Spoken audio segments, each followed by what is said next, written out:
Welcome to Manager Tools. Today's topic, don't waste your vote, part 2. Here we go. Let's go back to the magnanimous boss who asked for the vote. I think you had some concerns about that. Share that with us. Yeah. So I want to talk briefly about voting though, okay? For most bosses, you're not voting. Lots of managers call it voting because it suggests some sort of, I'm a really nice guy and I'm actually giving you a voice, that their directs have democratic power, but they don't really mean it. A better word to describe what is more likely happening in situations like these is polling, okay? Like you're part of a poll, okay? And I don't mean poll like the place you go to vote. I mean polling like you get called for an opinion poll, okay? Your boss, when he asks you for input to vote, is actually taking a poll. In polling, there isn't a winner or loser, there's only data. This means that your voice isn't determining the outcome. It's informing your boss with some data, because she's going to make the determination of the winner or loser, not the process of, quote, voting, unquote. The results of the vote, not really poll, are only going to inform her decision. So what that boils down to is you don't have the power of casting a vote when you are voting, but your dissent will be recorded. All you have is the power you have when you're polled, which is to give input, which is to say, not much power at all. And guys, when you're the lone dissenter in a vote, you have all the negatives of disagreeing with everyone, and potentially your boss, but none of the power of an actual vote to make a difference. So are you then suggesting that if I'm the lone dissenter and I disagree with the decision, that I actually vote yes? Yeah, you vote with everybody else. You change your vote because it's not a vote. You're being polled. Do you really want to fall on your sword about a poll? No. I'm sure this is the moment in the cast where you realized, some people aren't going to like this. Yeah, well, absolutely. Yeah. We led people in a little bit by calling it voting. It's never been voting. The idea that a boss would allow a group of directs to vote is ludicrous. I mean, I suppose there are rare exceptions. But look, if the boss is 51-49 in favor of something, and a decision has to be made go or no go, as opposed to just status quo, or A versus B versus status quo, and you can't do status quo, the company's going out of business, and we have to choose this path or that path, and the boss is 51-49, and the vote comes out even, the boss will probably go with his 51 or her 51% choice, even though it'll be a tough choice, and they'll always wonder whether or not they were wrong until they get results in the marketplace. On the other hand, if they're 51-49 and it goes, say, 6-2 in favor of the 49, my guess is more than half the time, they're going to choose the 51. Not because they're bad or wrong, but because people misunderstand the weight of their vote rather than they're just providing input to the person upon whose shoulders rests the mantle of responsibility. When you suggest that you vote yes, even though you're feeling no, because you're the lone dissenter in this particular case we're talking about, right? I just go back to, I call the Louis Charles rule, which is ask a different question, right? Don't ask about what's the right thing to do. What's right? Don't focus on being right, Mike. That's what you said. Right. Focus on being effective. If you dissent and you're the lone dissenter and you fall on your sword on this, then you've lost to some degree, maybe small, maybe a lot, some influence in terms of when it comes down to the implementation and suggestion for change, because changes happen all the time, right? But you're the guy that was against it, right? You're the guy that voted no against the other 8 people in the room, right? So focus on being more effective. Yeah. Here's another way to think of it. I had a person ask me a question about something they described as a moral dilemma. I don't know, it's been maybe a year ago. They had felt that they were being mistreated after having fallen on their sword about something. And of course, falling on your sword even is a bad phrase, because falling on your sword means you quit. Right. Right? Falling on your sword means you die. But it's the equivalent of hara-kiri. So this guy said, hey, look, I feel I've been treated poorly. I voted against and they went forward and now I'm being cut out and I'm being ostracized and so on.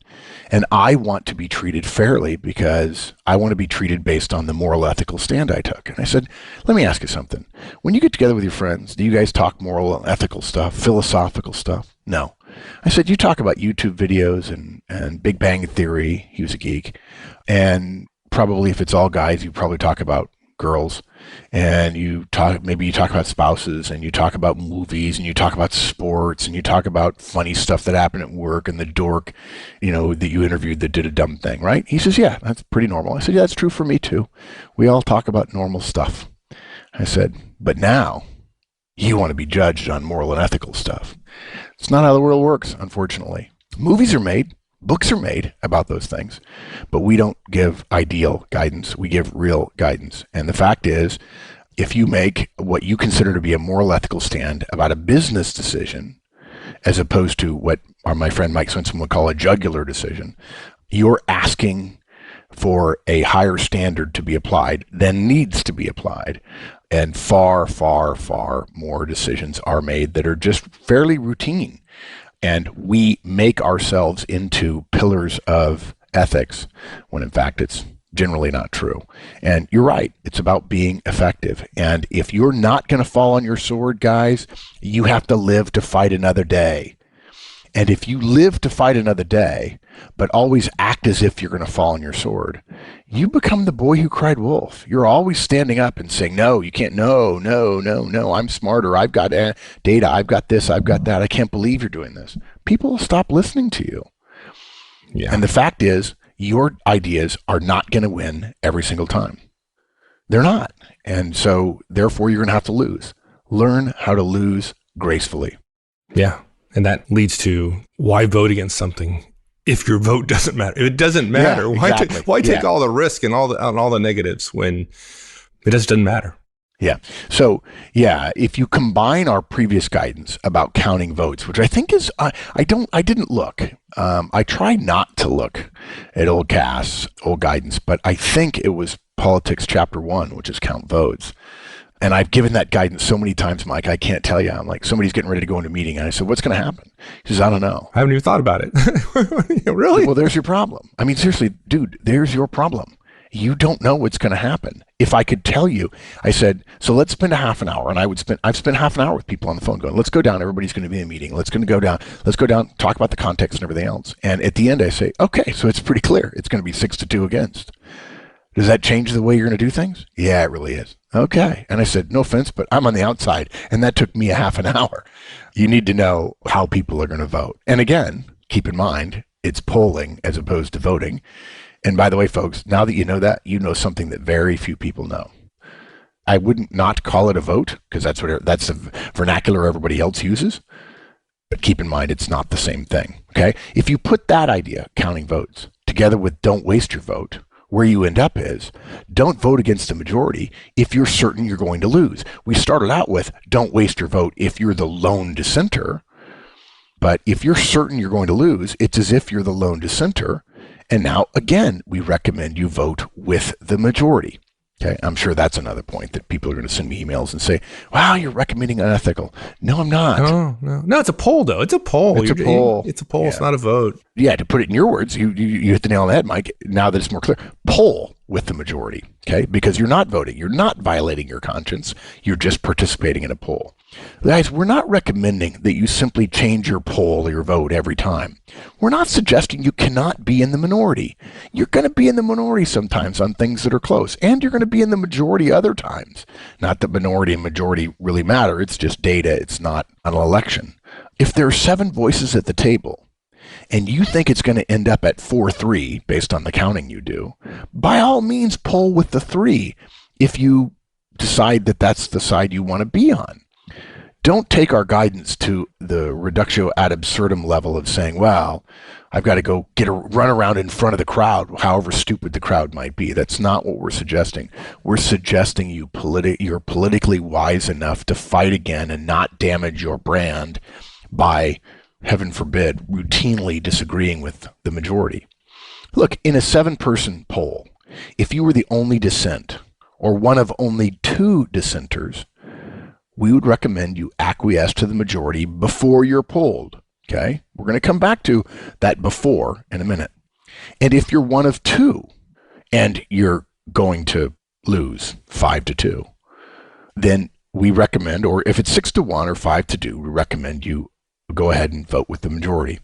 And when you switch from 5-2 and you end up voting with the majority, so it ends up being 6-1, let your colleague know what you're going to do beforehand so he or she will know they're not the only one. They don't feel like you're throwing them under the bus because you guys have been talking about it beforehand and you agreed with her, right? Yeah. But again, if it's going to be 4-3 based on your count, go ahead and poll as a dissent. Provided, if in fact your boss asks for a case to be made, you're willing to make the case. And that happens more than people want it to, defend your dissent, if you will. But it's a fair tactic for a boss to use. And that may in fact be his or her way to say, okay, I've got enough healthy dissent here, then I need to look at this again. Let me open my ears a little wider to hear the people who are disagreeing speak, because most of us don't do that very well. One of our filters is if the new information disagrees with what we already think, it doesn't get through the filter. Let's just assume for a second that I'm going to this meeting and I disagree with what I think the majority opinion is going to be. Right. You're not suggesting that I go into this meeting and I keep my mouth shut and not share my thoughts about why this might be a bad idea, because I know at the end there's going to be this vote or poll and I would be in the minority. You're not suggesting that. No, as long as you understand the difference between the discussion phase and the voting or polling phase, you're fine, okay? But it's a distinction too many of us, including me, don't make, okay? We're not recommending you hold back your opinion all the time until you have a sense of things and then vote with the winners. That's not politicking, that's bootlicking. Yeah. Okay? That's opportunism. That's being a politician, okay? If you believe Project X is dumb, first of all, don't say that, particularly if it came from your boss, but make a case against Project X, or even better, in most cases, a case for Project Y. Don't just be a destroyer, be a creator, okay? Gather your evidence, describe your concerns. Carefully, if your boss seems intent, by the way, on Project X. Talk to your colleagues. Politic them. By the way, politic with a K at the end is a verb. Okay, it means to attempt to get them to vote with you. Consider their points of view. Consider incorporating their points of view into your opinion, and perhaps changing your opinion a la pre-wiring. Or incorporate their point of view into yours and win them over by joining forces. Do what you need to do. Gather data, talk to people, consider their input, share your input to them, and then count votes. And think about how your polling statement is going to be received politically and how much value it's going to have. And be smart when you do that analysis. I mean, that's really what I'm saying. Good. Okay, so let's go back to kind of, maybe it's not more, there's something short of moral ethical where people would, quote unquote, fall on their sword, even though they're not really falling on the sword in the real meaning of the term. And this is like the strenuously object, the Demi Moore rule, if you will. I strenuously object. Yeah, if you don't know it, you should see A Few Good Men, if only because you've probably seen the Jack Nicholson speech at the end. Either way, I don't care what you're entitled to. Actually, there's a really popular YouTube video in the last year or so of some 4 or 5 or 6 or 7-year-old boy reciting it from memory in the bathtub. It's kind of funny. There's a great part of the movie. Demi Moore's character, a lawyer, objects to a ruling that the judge has made, and the judge plays a great part in that movie too. And the judge overrules her. But then she says, "But Your Honor, I strenuously object." And the beauty of it is, when you Google that, the YouTube video that comes up is not of her strenuously objecting, but of the aftermath of one of her coworkers, one of her colleague lawyers, not Tom Cruise, the other guy, also who plays a great role, saying to her, "Oh, so that's how it works, huh? You strenuously object after the judge has already overruled your objection." What we're getting at here, while trying to make a pop culture reference in a somewhat strained fashion, is there are 2 versions of this kind of political misstep. What Demi Moore did was a political misstep. She had already been overruled, and strenuously objecting now suggests, if I put the word strenuously, if I really explain to you how strongly I feel about this, Your Honor, then you'll overrule yourself and you'll agree with me. Yeah, that doesn't work. That's a political error, because now it appears that you're saying, Your Honor, you don't understand how smart I am and how passionate I am about this point. Give me another chance to win you over. Well, if you, in fact, won the person over, they would have to admit that the first thing they said was wrong, and it's simply based on your strenuousness, which is probably not a good standard to apply to overruling oneself. So the first kind of error that people get into when it comes to having to vote or poll against the majority is to vote no, but then to make an impassioned last-ditch plea for others to agree with you. And folks, at this point, when you get to the decision phase, when you get to the voting or the polling phase, the persuading your peers phase is over. Your boss may choose to open it up again based on a split decision or any other thing, but you don't get to say, before I vote no, I want another bite at the apple. That's not the way it works. Even worse, a lot of people do this after other people have already been polled in the meeting that they're in. And said yes, right? Yeah, and said yes. Oh, good. So now you're going to strenuously object to their yes, and they're going to magically roll over on you. No, they're going to do what the judge did and say, so noted, I still vote yes. Yeah, people are unlikely to change their votes after their vote has been counted or their poll has their input to the poll has been accepted by the pollster, your boss. How about voting yes and then spending time talking about why it's still a bad idea? Yeah, you might even start by saying, I listen to these two guys on the radio and they say I should vote yes. So I'm going to say yes because I want to be political. But frankly, I disagree. Yeah. Yeah, that makes you look uncourageous or worse, callow, or even worse, unprincipled. Totally bad combination. You're essentially making a case for why you won't be wrong, whether it goes well or poorly. And now, guys, you're a politician. There's not a person listening to this that at some level doesn't understand that politics, the intonation, the connection between decision-making and relationships and resources and outcomes. In other words, the connection between humanity and ideas is inherently real and to be considered when one thinks about things. Thinking about the impact on other people is a form of politics, okay? But being a politician is what so many people don't like because it suggests I have no soul. I'm only interested in being right, or I'm willing to tell anybody anything in order to get what I want. It suggests a soulless decision-making, which is not what we're recommending. We don't want you to be a politician. We want you to be sensitive to the politics of a situation, and there's a difference. Okay, I want to mention a couple other things real quick. This cast really, I wrote it pretty fast. It only took a couple hours, but I felt like I was just literally opening up little spores of ideas that we could talk about. I want to touch on a few of them, and I reserve the right in future podcasts or guidance, whatever form they might take, to expand upon them a little bit. Guys, if nobody knows how you're going to vote beforehand, and you vote no, for some reason you play your cards close to your vest, or you're not an open communicator, okay? That's a stupid move. Hiding your opinions is abusing your responsibility during the discussion phase for communicating, especially when your boss has set aside reasonable time for research and discussion and collaboration and vote counting. That's part of when vote counting happens, is during the discussion phase, right? Now, let's take it a little bit further. Guys, we know what some of you are thinking right now. Yes, it's possible that things will turn out poorly for Project X, and you will have thought to push for no. You will have realized you weren't going to win, and you will vote yes. And your boss will come back to you and say, how come you didn't speak up, right? Why did you vote yes? I thought you had been against it. You should have made your case better. And by the way, this is especially true if your concerns or what the failure of the project turned on, right? For whether it's budget or senior executive support or a misreading of the culture or the marketplace or customers or whatever.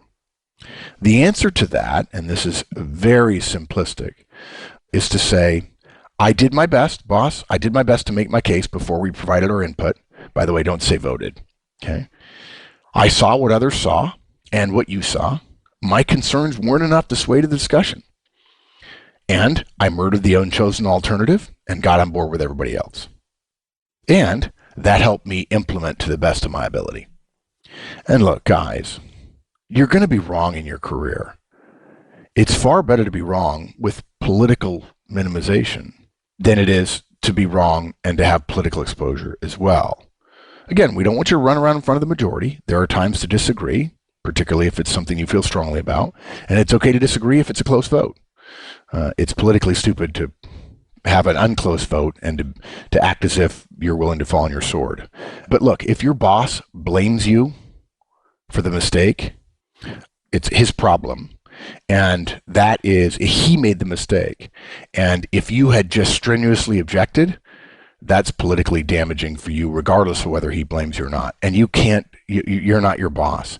If he or she blames you, he or she will blame you for something that you do good, as well as for something you do bad. Right. Good. Yeah. A long one, but that's how politics are sometimes. They get subtle. And I know when I was 25, I didn't understand the subtleties. Yeah. It's time to start talking about these. These things are they're a little less cut and dry, a little less black and white. And if you don't understand it, though, and you go into discussions, you'll be made to look a fool repeatedly, and you won't even know it. Don't you think? I suspect there'll be some listeners that go into the next couple of meetings they have, particularly mid-level managers who know that they're close to politics, but don't really get involved in some of the backroom conversations. Because yes, folks, your organization has backroom conversations, sometimes because they don't want it to happen on email. But as they get closer to realize, they'll perhaps listen to some of the discussions that are happening that they may or may not be a part of, or there may be a tangential part of. They may listen to some of those discussions with a bit of a different eye. I hope that happens. It's far better to learn when your neck is not on the line. That's right. One of the great things about being a human is we can learn from other people's mistakes. And Mike and I stand foursquare on the side of, we made these mistakes. Don't do what we did.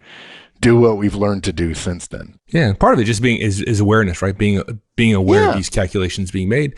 Start paying attention and make more discernments. Yeah, and if you're thinking you're not on the right side and you realize all these things are going on and you don't know which way the forces are blowing, the idea that you're going to purely vote just based on the project without some awareness of which way the political winds are blowing is the very definition of naivety.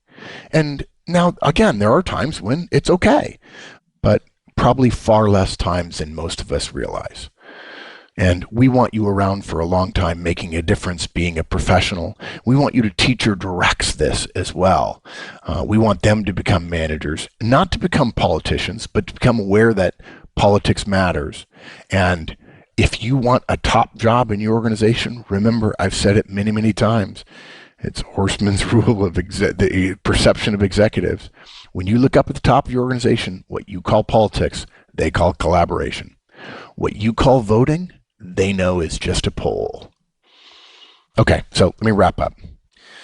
Don't vote against something if you're the only one. And taking that further, don't vote against something if your vote won't matter. If it's important, make your case beforehand. And it's okay to lose. It's going to happen. It's happened to me a lot.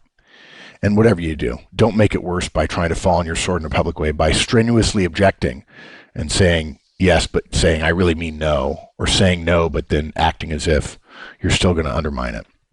And look, we know, guys, you've disagreed with something and you've been overruled, and then you were later proven right. Being right doesn't matter as much as you think it does. Think about Mike talking about the Louis Charles rule. Mike, do you want to be right or do you want to be effective?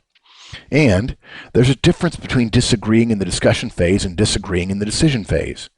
If your vote or your polling position isn't going to matter, you have to consider that you're not winning a Pyrrhic victory. And if you don't know, Pyrrhic victory is winning, but with a devastating cost. If you're not winning a Pyrrhic victory because you're going to lose, you're knowingly walking into a Pyrrhic defeat, which is to say a loss with a devastating cost. Who would want that if you could minimize your losses? Because if you read Sun Tzu, he says, if you're outnumbered, walk away, fight a different day. That's right. And for those of you who have difficulty with this, think about this. You can't make a difference in your organization if you can't come back the next day to fight.